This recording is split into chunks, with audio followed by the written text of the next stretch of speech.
آج ہم بات کریں گے ایک ایسے عالم دین کی جن کے علمی کاموں نے، خاص طور پر ان کی تحریروں نے، گہرے اسلامی علوم کو ہر کسی کے لیے سمجھنا آسان بنا دیا ہے۔ تو آئیے مفتی صابر محمود صاحب کے تصنیفی سفر پر ایک نظر ڈالتے ہیں۔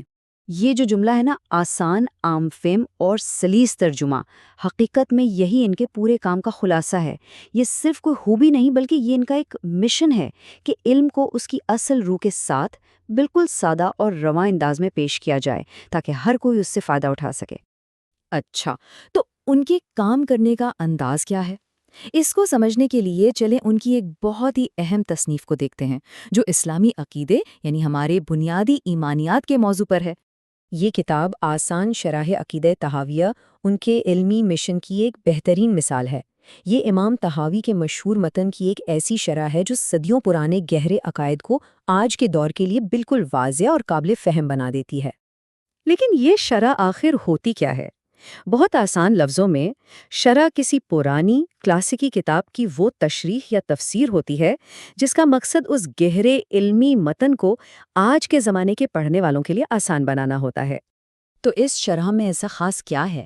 پہلی بات تو یہ کہ ترجمہ بہت ہی آسان اور رواں ہیں۔ پھر جہاں بھی ضرورت محسوس ہوئی وہاں واضح تشریحات بھی شامل کی گئی ہیں۔ ساتھ ہی مکمل اعراب کے ساتھ اصل عربی متن بھی موجود ہے اور مصنفین کے مختصر حالات زندگی بھی، یعنی یہ ایک مکمل پیکج ہے۔ تو یہ تو ہوئی کتاب کی بات، لیکن اس شاندار کام کے پیچھے شخصیت کون ہے؟ چلیں اب ان پر نظر ڈالتے ہیں۔ جی ہاں، ہم بات کر رہے ہیں مفتی صابر محمود صاحب کی۔ علمی حلقوں میں ان کا نام ہی آپ سمجھ لیں کہ ان کے کام کے معیار کی ایک ضمانت ہے۔ ان کا علمی پس منظر دیکھیں تو ان کی قابلیت کا اندازہ ہوتا ہے۔ وہ جامعہ انوار العلوم میں استاذ الحدیث ہیں، جامعہ قاسمیہ میں نائب مفتی کے طور پر بھی خدمات انجام دے رہے ہیں، اور تعلیم وہ بھی جامعہ فاروقیہ جیسے بڑے اور معروف ادارے سے حاصل کی۔ یہ سب ان کی علمی گہرائی کا ثبوت ہے۔ اچھا، تو کیا ان کا کام صرف عقائد تک ہی محدود ہے؟ نہیں، بالکل نہیں۔ ان کا میدان تو بہت وسیع ہے۔ آئیے دیکھتے ہیں کہ ان کی تصانیف کا دائرہ کار کتنا پھیلا ہوا ہے۔ حدیث کے میدان میں ان کا ایک بہت اہم کام ہے، درس مسند امام اعظم۔ یہ کتاب حدیث کے علم میں ان کی گہری مہارت کو ظاہر کرتی ہے۔ اور صرف حدیث ہی نہیں بلکہ حدیث کو سمجھنے کے اصول، جو ایک کافی پیچیدہ موضوع ہے، اسے بھی آسان اصطلاحات حدیث کے ذریعے طلباء اور عام لوگوں کے لیے بہت سہل بنا دیا ہے۔ لیکن بات یہیں ختم نہیں ہوتی۔ انہوں نے سوانح نگاری کے میدان میں بھی کام کیا، جس کی ایک بہترین مثال تذکرہ شیخ الکل مولانا سلیم اللہ خان ہیں۔ علمی گہرائی کے ساتھ ساتھ انہوں نے عام انسان کی عملی زندگی کے لیے بھی رہنمائی فراہم کی۔ ان کی کتاب سفر کے آداب و مسائل روزمرہ کے معاملات میں ایک بہترین رہنما ہے۔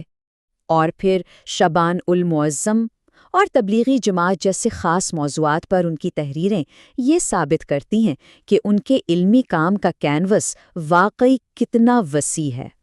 یہ ٹیبل دیکھیں تو پوری تصویر ایک دم واضح ہو جاتی ہے۔ اسلامی عقائد سے لے کر حدیث، اصول حدیث، سوانح اور عملی مسائل تک ہر میدان میں ان کی تصانیف موجود ہیں۔ یہ سب مل کر ایک مکمل علمی لائبریری بناتی ہیں۔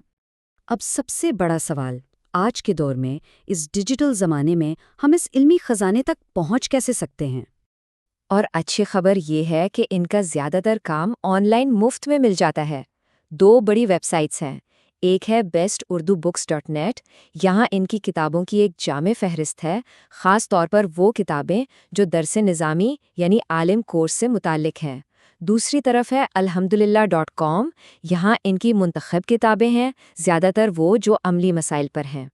اور ان کتابوں کو حاصل کرنا کوئی مشکل کام نہیں، بس ان میں سے کسی بھی ویب سائٹ پر جائیں، سرچ بار میں مفتی صابر محمود لکھیں اور بس کتاب آپ کے سامنے ہے۔ چاہیں تو وہیں پڑھ لیں یا پھر PDF مفت میں ڈاؤن لوڈ کر لیں۔ علم واقعی اب صرف چند کلکس کی دوری پر ہے۔ تو آخر میں ایک سوال پر بات ختم کرتے ہیں۔